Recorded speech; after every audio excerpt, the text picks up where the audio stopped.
Hello my dear brothers and sister, welcome to our YouTube channel UPSC mindset.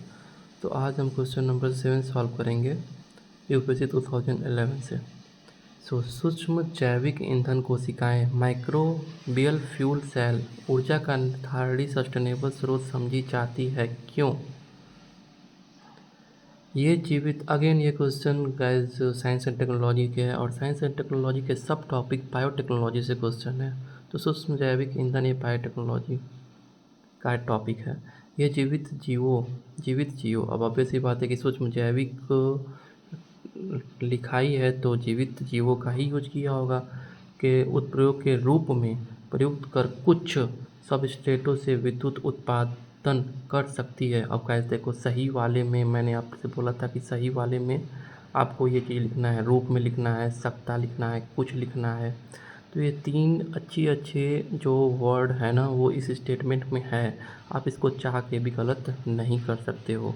और कुछ जहाँ पे add हो जाता है ना उसका पॉसिबिलिटी हाई हो जाता है उस स्टेटमेंट को सही होने में। So the statement 1 would be the correct. Statement number 2, ये विविध प्रकार के अजैव पदार्थ सबस्ट्रेट के रूप में प्रयुक्त करता है। अब यहाँ पे ट्रैप आ गया। अब गाइस देखो, यहाँ पे फर्स्ट स्टेटमेंट में बोला है कि वो जीवित जीवित जीवों का प्रयोग करेगा। अब यहाँ पे बोल रहा है कि अजैव मतलब कि अजीवित का प्रयोग करेगा। तो कॉन्ट्राडिक्ट हुआ ना स्टेटमेंट 1 और स्टेटमेंट 2। तो इस स्टेटमेंट का चांस हो गया गलत, सही होने का चांस हो गया गलत। ये आप सही नहीं कर सकते हो क्योंकि आप स्टेटमेंट 1 को अगर आप क्वेश्चन से लिंक करोगे तो ये ज़्यादा बैठ रहा है। ज़्यादा बैठने का बात ही छोड़ो, वो लिंक हो रहा है ना। सूक्ष्म जैविक तो जीवित का ही यूज होगा ना, अजीवित थोड़ी यूज होगा। तो ये तो गलत कटेगा ना। और मैंने आपसे बोला था कि बहुत रेयर ही होगा जिसमें सारे के सारे स्टेटमेंट सही हों। एक तो गलत करेगा ही, दो तो गलत करेगा ही। और आगे आने वाले वीडियो में मैं आपको बताऊंगा एक और लॉजिक और ट्रिक और हैक मैं आपको बताने वाला हूँ जो कि आप इस चैनल पे बने रहोगे तो ही आपको मालूम होगा। ओके गाइस, सो स्टेटमेंट 2 आपका गया 1 B and D.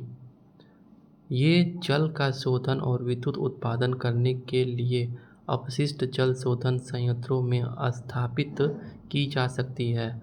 Again guys, जब टेक्नोलॉजी का यूज करने में हमको बताया कि इस टेक्नोलॉजी का यहाँ यूज होता है, इस टेक्नोलॉजी का इस चीज़ में यूज होता है, तो आप खुद बताओ गाइस कि टेक्नोलॉजी का इनोवेशन कैसे क्यों होता है? क्योंकि लोगों को रिसोर्स में मोबिलाइज कर सके, लोगों को काम करने में ईजी हो सके।